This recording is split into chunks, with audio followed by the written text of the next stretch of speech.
உள்ளாட்சி தேர்தல் கூட்டணி பாராளுமன்ற உறுப்பினர் ஸ்ரீதரனை எதிர்பார்க்கின்றது. ஸ்ரீதரன் இக்கூட்டணிக்குள் வந்தால் சந்திரகுமார் தமிழரசு கட்சிக்குள் போய்விடுவார். 9 கட்சிகள் இணைந்த உள்ளூராட்சி கூட்டணி முதல் கோணல் முற்றும் கோணல் என்ற நிலையில் உள்ளது.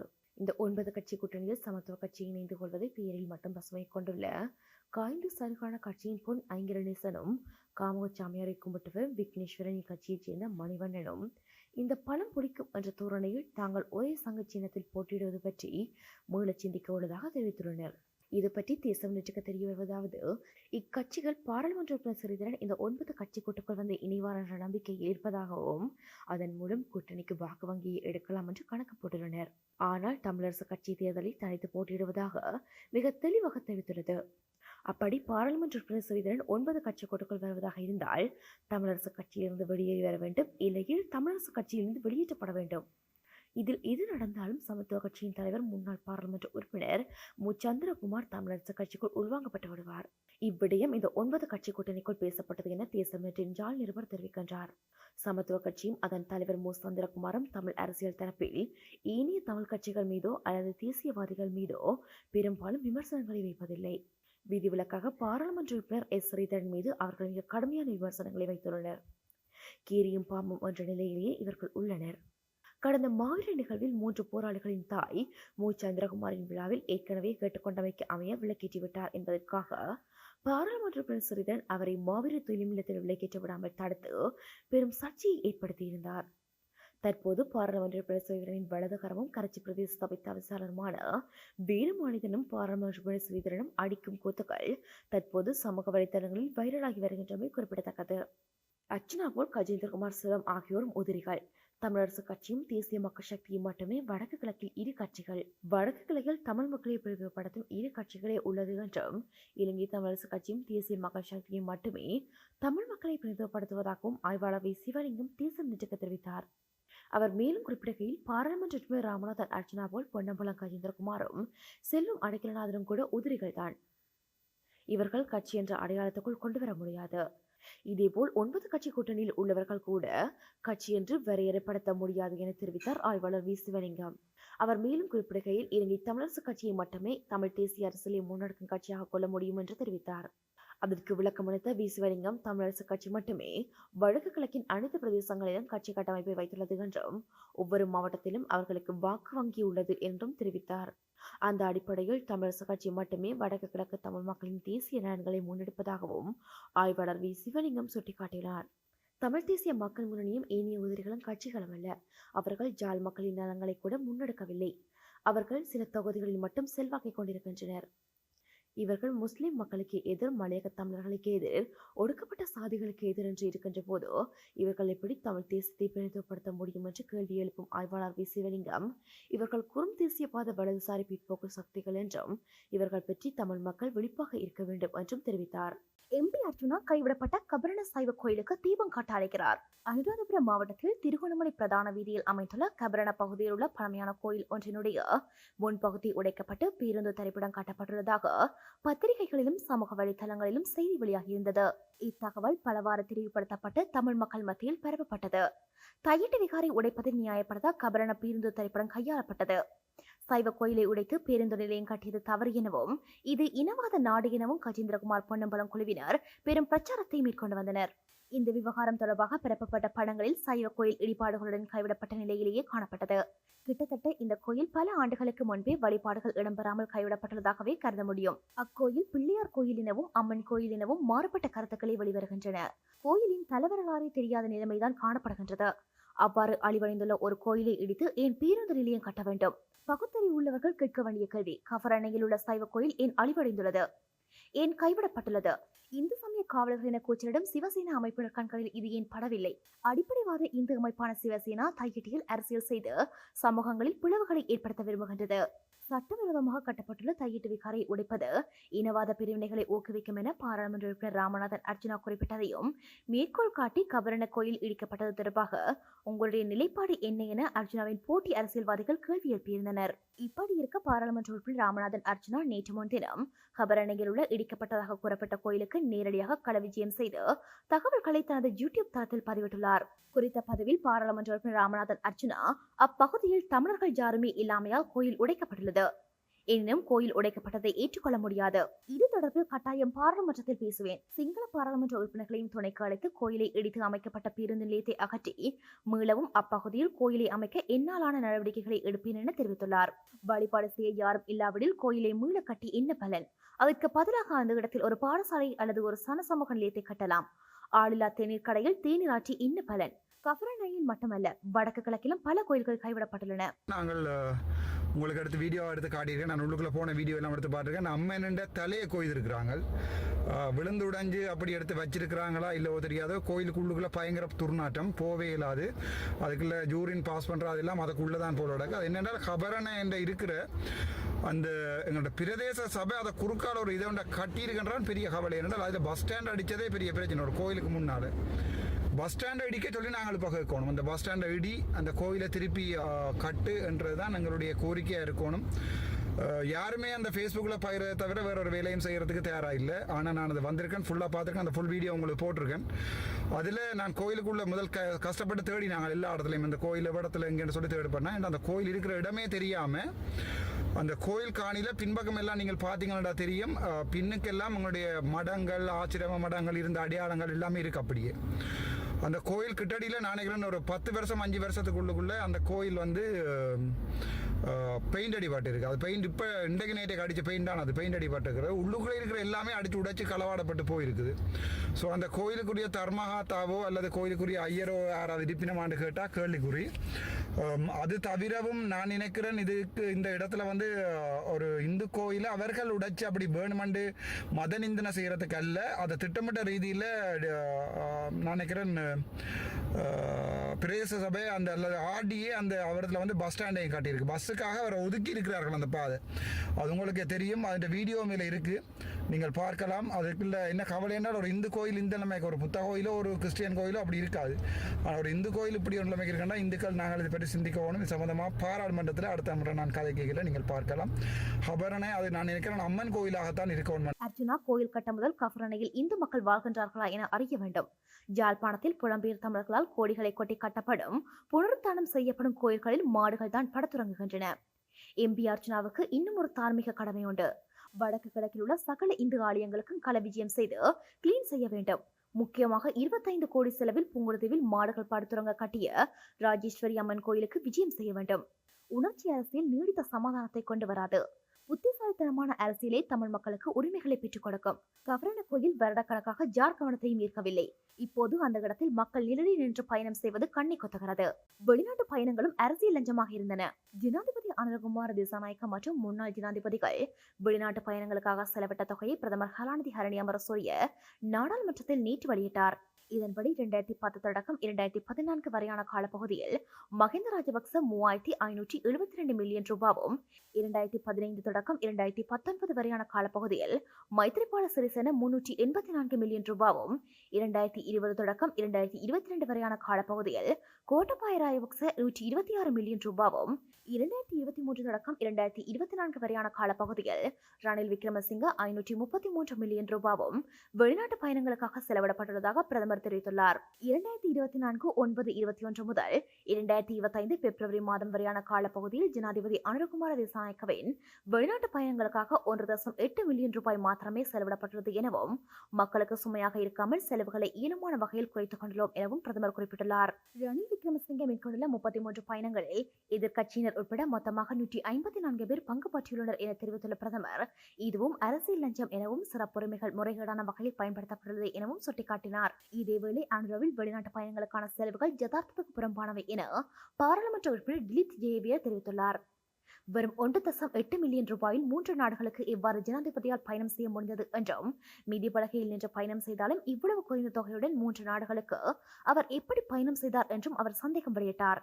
ஞானசார தேரர் சிறைச்சாலைக்கு சுற்றுலா செல்லவில்லை. கடந்த காலங்களைப் போல் வீட்டு சாப்பாடு சிறையில் கிடைக்கவில்லை என குமரிய ஞானசார தேரர் சிறையில் மனிதாபிமானமற்ற முறையில் நடத்தப்பட்டதாகவும் வைத்தியர்கள் பரிந்துரைத்தும் வீட்டில் தயாரிக்கப்பட்ட உணவை சிறைச்சாலை அதிகாரிகள் அனுமதிக்கவில்லை எனவும் பொதுப்பல சீனா அமைப்பின் பொதுச் செயலாளர் கலகொட அத்தை ஞானசார தேரர் குற்றம் சாட்டியுள்ளார். இதற்கு முன் 4 சந்தர்ப்பங்களில் சிறை தண்டனை அனுபவித்த போது நான் இவ்வாறு நடத்தப்படவில்லை.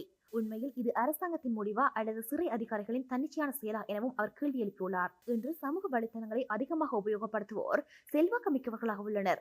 அவ்வாறானவர்களது அழுத்தங்கள் காரணமாகவே எனக்கான மருத்துவ தேவைகள் கூட புறக்கணிக்கப்பட்டதாகவும் அவர் குறிப்பிட்டுள்ளார். எல்லை தாண்டும் தமிழக மீனவர்களை கண்டித்து இந்திய துணை தூதரகம் முற்றுகை.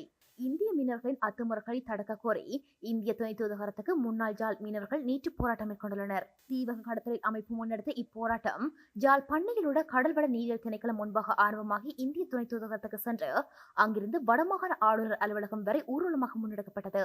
இந்திய தூதரகத்துக்கு மகஜரை வழங்க ஜாழ் போலீஸ் நிலைய தலைமையக பொறுப்பதிகாரி போராட்டக்காரர்களுக்கு அனுமதி வழங்கியதை அடுத்து சிலர் இந்திய துணை தூதராலய அதிகாரிகளை சந்தித்து மகஜரை கையளித்தனர். இதேவேளை போராட்டக்காரர்கள் வருகை தந்த பாதைக்கு போக்குவரத்து போலீசார் கடுமையான பாதுகாப்பு வழங்கியதோடு பொதுமக்களை குறித்த பாதையில் பயணிக்க அனுமதி மறுக்கப்பட்டது. மேலும் போலீசார் கண்ணீர் புகை குண்டுகள் சதிடம் இந்திய தூதராலயத்துக்கு கடுமையான பாதுகாப்பை வழங்கியிருந்தனர். இதேவேளை அத்துமீறி மீன்பிடியில் ஈடுபட்டு கைது செய்யப்பட்ட இந்திய மீனவர்கள் 27 பேர் நேற்று முன்தினம் விடுதலையாகி தமிழகம் திரும்பியுள்ளனர். கடந்த 23ஆம் தேதி இலங்கை கடற்படையால் 32 இந்திய மீனவர்கள் கைதாகியிருந்தனர். இதையடுத்து தமிழகத்தில் மீனவர்களை விடுவிக்குமாறு தொடர் போராட்டங்கள் இடம்பெற்றன. இதையடுத்து இந்திய தூதரகத்தின் தலையீட்டில் 27 மீனவர்கள் விடுவிக்கப்பட்டுள்ளனர். அத்துமீறி சட்டவிரோத மீன்பிடியில் ஈடுபட்ட 131 இந்திய மீனவர்களும் 18 மீன்பிடி படகுகளும் இலங்கை கடற்படையால் இந்த வருடத்தில் இதுவரையில் கைதாகியுள்ளனர் என்பதுடன் வடபகுதி மீனவர்கள் தமது வாழ்வாதாரத்துக்காக தொடர்ந்து போராடி வருகின்றனர். அண்மையில் இலங்கைக்கான இந்திய பிரதி யோஸ்தானிகளிடம் பேசிய கடத்தொழில் அமைச்சர் ராமலிங்கம் சந்திரசேகர் இலங்கை வடபகுதி மீன்வளத்தை தமிழக மீனவர்களை பயன்படுத்தி பண முதலைகள் திட்டமிட்டு சூறையாடுவதாகவும் இதற்கு தமிழகத்தின் முதலாளிகளும் அரசியல்வாதிகளும் துணை போவதாகவும் அதிருப்தி வெளியிட்டிருந்ததும் கவனிக்கத்தக்கது. இந்த விடயத்தில் ராமலிங்கம் சந்திரசேகர் இலங்கை மற்றும் தமிழ்நாடு என 2 பக்க தமிழ் மக்களையும் பிரதிநிதித்துவப்படுத்துவதால் காத்திரமான பங்கை வகிக்க முடியும். தமிழ்நாட்டு கடலினூடாக கடத்தப்படும் கேரளா கஞ்சா தொடர்பிலும் தமிழ்நாடு மற்றும் கேரள அரசாங்கங்களுடன் கதைக்க வேண்டும். கரையோர பாதுகாப்பை அதிகரிக்க வேண்டும். என்பிபியின் வரவு செலவு திட்டத்துக்கு ட்ரெலோ ஆதரவு. கட்சி அரசியலுக்கு அப்பால் தமிழ் மக்களுக்கு சாதகமான பல விடயங்கள் உள்ளதால் வரவு செலவு திட்டத்துக்கு ஆதரவு அளித்ததாக ஜனநாயக தமிழ் தேசிய கூட்டணியின் வன்னி மாவட்ட பாராளுமன்ற உறுப்பினர் செல்வம் அடைக்கநாதன் தெரிவித்துள்ளார். பாராளுமன்ற உறுப்பினர் செல்வம் வரவு செலவு திட்டத்துக்கு ஆதரவளித்தமை விமர்சனத்துக்குள்ளானது. இதையடுத்து இது தொடர்பில் அவர் தனது தெளிவுபடுத்தலை வழங்கியுள்ளார். அவர் மேலும் கருத்து தெரிவித்த போது, நாட்டில் மாற்றத்தை ஏற்படுத்துவோம் என்ற கோஷத்துடன் மக்களின் ஆணையை கோரிய ஜனாதிபதி அனுரவின் முதலாவது வரவு செலவு திட்டம் சமர்ப்பிக்கப்பட்டுள்ளது. ஒட்டுமொத்தமாக பார்க்கையில் அவர்கள் வடக்குக்கு அதிக ஒதுக்கீடுகளை செய்துள்ளார். அதனை விடவும் சாதாரண மக்களின் எதிர்பார்ப்புகளை நிறைவேற்றும் வகையில் வரவு செலவு திட்டத்தின் முன்மொழிவுகள் அமைந்திருக்கின்றன என்பதை கட்சி அரசியலுக்கு அப்பால் ஏற்றுக்கொள்ள வேண்டும். அந்த வகையில் அவர்களின் முன்மொழிவுகள் உரிய வகையில் செயற்படுத்தப்பட்டு நடைமுறை சாத்தியமாக வேண்டும் என்பது எனது வலியுறுத்தலாக இருக்கின்றது. கடந்த காலத்தில் ஆட்சியில் இருந்த அரசுகள் முன்மொழிவுகளை கவர்ச்சிகரமாக முன்வைத்தாலும் அவற்றை செயற்படுத்துவதில்லை. பொருளாதார ரீதியாக வரவு செலவு திட்டம் முன்னேற்றகரமாக இருந்தாலும் அவற்றை செயற்படுத்துவதில் அரசாங்கம் அதீதமான முனைப்பினை காண்பிக்க வேண்டியுள்ளது. அதே நேரம் அரசாங்கமானது தமிழ் மக்கள் எதிர்கொள்கின்ற நீண்டகால பிரச்சனைகளுக்கும் தீர்வு காண வேண்டியது அவசியம். இனப்பிரச்சனைக்கான தீர்வு உள்ளிட்ட விடயங்களையும் தாமதமின்றி முன்னெடுக்க வேண்டும் என்றார். தீவிரவாதிகள் என முத்திரை குத்தப்படும் தமிழ் மனித உரிமை செயற்பாட்டாளர்கள். இலங்கையில் யுத்தத்தால் பாதிக்கப்பட்ட வடக்கு கிழக்கு மாகாணங்களில் பணிபுரியும் மனித உரிமைகள் செயற்பாட்டாளர்கள் தொடர் வன்முறைகள் மற்றும் கண்காணிப்புக்கு உள்ளாவதுடன் தீவிரவாதிகள் என முத்திரை குத்தப்படுவதாக மனித உரிமைகள் பாதுகாவலர்கள் தொடர்பான ஐக்கிய நாடுகள் விசேட அறிக்கையாளர் மேரி லோலரின் சுட்டிக்காட்டியுள்ளார். அதே நேரம் சுவிஸ் அரசாங்கம் மனித உரிமை செயற்பாட்டாளர் மரியதாஸ் பொஸ்கோவை ஆழ்கடத்தல் முகவர் என முத்திரை குத்துகிறது. மேலும் பல பெண் மனித உரிமைகள் செயற்பாட்டாளர்கள் அரசுக்கு எதிரானவர்கள் என முத்திரை குத்தப்பட்டிருப்பதாக தெரிவித்துள்ள அவர்கள் அமைதியான முறையில் போராட்டங்களை முன்னெடுக்கும் போது தாக்குதல்களுக்கு உள்ளாவதாகவும் சமூகங்களிலிருந்து ஒதுக்கப்படுவதாகவும் விசனம் வெளியிட்டுள்ளார். உலகளாவிய ரீதியில் மனித உரிமைகள் பாதுகாவலர்களுக்கு எதிராக பிரயோகிக்கப்பட்டு வரும் ஒடுக்குமுறைகள் மற்றும் முறைகள் பற்றிய விவரங்களை உள்ளடக்கிய மனித உரிமைகள் பாதுகாவலர்கள் தொடர்பான ஐக்கிய நாடுகள் விசேட அறிக்கையாளர் மேரி லோரியின் அறிக்கை எதிர்வரும் மார்ச் மாதம் 6ஆம் தேதி ஐக்கிய நாடுகள் மனித உரிமைகள் பேரவையில் சமர்ப்பிக்கப்பட உள்ளது. திறந்தவெளி சிறைச்சாலையான ஹாசாவில் 40,000க்கும் மேற்பட்ட சிறுவர்கள், குழந்தைகள், பெண்கள் மற்றும் முதியவர்கள் உட்பட பாலஸ்தீன மக்கள் இனப்படுகொலை செய்கின்ற போது அதனை தடுக்க முடியாத காலாவதியாகி போன அமைப்பு ஐக்கிய நாடுகளின் மனித உரிமைகள் அமைப்பு. ஈழத்தமிழர்கள் இனியும் அந்த அமைப்பை நம்புவதில் காலவிரிஜமே. உபாயங்களை மாற்றிக்கொண்டு உருப்படியான நடவடிக்கைகளை மேற்கொள்ள வேண்டும். என்பிபி அரசியல் பழிவாங்கல் செய்யாது. நாமல் ராஜபக்ச தொடங்கி யார் மீதும் நாம் அரசியல் பழிவாங்கல் நோக்கில் நடவடிக்கை எடுக்கவும் மாட்டோம். பொதுமக்கள் பாதுகாப்பு அமைச்சு. நாட்டில் போதைப்பொருள் வர்த்தகம் மற்றும் பாதாள உலக குழுக்களின் செயற்பாடுகளை கட்டுப்படுத்த நாம் உரிய நடவடிக்கைகளை முன்னெடுத்துள்ளோம் என பொதுமக்கள் பாதுகாப்பு அமைச்சர் ஆனந்த் விஜயபால தெரிவித்தார். நாம் அரசியல் பழிவாங்கலை மேற்கொள்ளவில்லை. எதிர்காலத்திலும் அது இடம்பெறாது. விசாரணை நடவடிக்கைகள் அரசியல் நோக்கத்தை அடிப்படையாக கொண்டு முன்னெடுக்கப்படவில்லை. எனவே தற்போது முன்னெடுக்கப்படும் விசாரணைகளுக்கு அமையவே அதன் தொடர்புடைய தரப்பினர் அழைக்கப்படுகிறார்கள். இதில் பெரிதாக அலட்டிக்கொள்ள ஒன்றுமில்லை. இது தொடர்ச்சியாக இடம்பெறும். அரசியல் நோக்கத்தை கொண்ட அந்த பழைய அரசியல் முறைமை இங்கு இருக்காது. அது நாமல் ராஜபக்சவோ அல்லது வேறு ஒருவராக கூட இருக்கலாம். போலீசார் தமது கடமைகளை நிறைவேற்றுவர். நாட்டின் தேசிய பாதுகாப்புக்கு எவ்வித அச்சுறுத்தல்களும் கிடையாது. அதனை நாம் உறுதிப்படுத்தியுள்ளோம். போதைப்பொருள் வர்த்தகம் மற்றும் பாதாள உலக குழுக்களின் செயல்பாடுகளுக்கு எதிராக உரிய நடவடிக்கைகளை முன்னெடுத்துள்ளோம். இதன் பின்னணியில் அரசியல்வாதிகள் இருப்பார்களாயின் அது தொடர்பில் நாம் உரிய சட்ட நடவடிக்கைகளை எடுப்போம் என்றார். ஜனாதிபதி அனுர ஒரு நாளைக்கு 6 மணித்தியாலங்களை ஓய்வெடுக்கிறார். ஜனாதிபதி அனுரகுமார திசாநாயக்க ஒரு நாளைக்கு 18 மணித்தியாலங்கள் தொடர்ச்சியாக பணியாற்றுவதாக பொது பாதுகாப்பு அமைச்சர் ஆனந்தி விஜயபால குறிப்பிடுகின்றார். ஜனாதிபதி முன்னுதாரணமாக தலைமைத்துவத்தை வழங்கியுள்ளதாகவும் அதற்கேற்ப அமைச்சர்களும் பிரதி அமைச்சர்களும் அந்த முன்னுதாரணத்தை கொண்டு வந்துள்ளதாகவும் அமைச்சர் விஜயபால தெரிவித்துள்ளார். முன்னாள் ஜனாதிபதி சந்திரிகாவுக்கு நாட்டு மக்கள் மீது திடீர் பாசம். மக்களை பற்றி யோசிக்காத அரசியல் கட்சிகளே நாட்டில் உள்ளன. முன்னாள் ஜனாதிபதி சந்திரிகா கவலை. தற்போதுள்ள அரசியல் கட்சிகள் பொறுப்பற்றவையாகவும் தேசிய நலன்கள் தொடர்பில் சிந்திக்காதவையாகவும் அடுத்த தேர்தலில் என்ன செய்யலாம், வெல்வோமா தோற்போமா என சிந்திப்பவையாகவும் உள்ளன என முன்னாள் ஜனாதிபதி சந்திரிகா பண்டாரநாயக்க குமாரதுங்க தெரிவித்துள்ளார். புதிய அரசியலமைப்பு உருவாக்கம் தொடர்பில் சமூக நீதிக்கான தேசிய இயக்கத்தால் ஏற்பாடு செய்யப்பட்டிருந்த நிகழ்வில் கலந்து கொண்டு உரையாற்றிய போது அவர் இதனை தெரிவித்தார். அங்கு மேலும் கருத்து தெரிவித்த அவர், பொறுப்பற்ற அரசியல் கட்சிகள் உள்ள இந்த இலங்கையை பொறுத்தமட்டில் முதலாவதாக அரசியல் நெறிமுறைகள் மாற்றமடைய வேண்டும். அரகளவையின் ஊடாக வெளிப்படுத்தப்பட்ட மிக வலுவான செய்தியை இன்னமும் பாரம்பரிய அரசியல் கட்சிகள் சரிவர புரிந்துணரவில்லை என்றே தெரிகிறது.